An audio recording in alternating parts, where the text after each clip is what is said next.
Mga puso sa Bacolod City naman, nagagawa sa investigasyon sa Bacolod City Forensic Unit ng BCPO nga nganay punong barangay sa barangay Bacong, Bago City nga si Federico Gallagas Jr. ang luthang sa 11 partner nga si Carmelita Davila sang 8 ka beses gamit ang caliber 9mm nga pusil. Antes sila nga duha na sapwan nga patay sa sulod sa inasalakyan nga pick-up sa barangay Sumag, Bacolod City.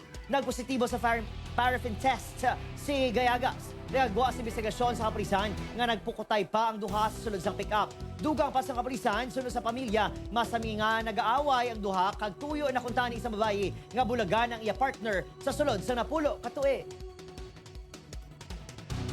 Grabing ilaaway and then may nakita dito nga posible nag-agaway sila sang armas tungod sang mga igo sa babaw sa atop kag daw nag-scatter ang igo sang bala. At the same time, muna siguro nga natiruhan niya man ang intiro niyang babae.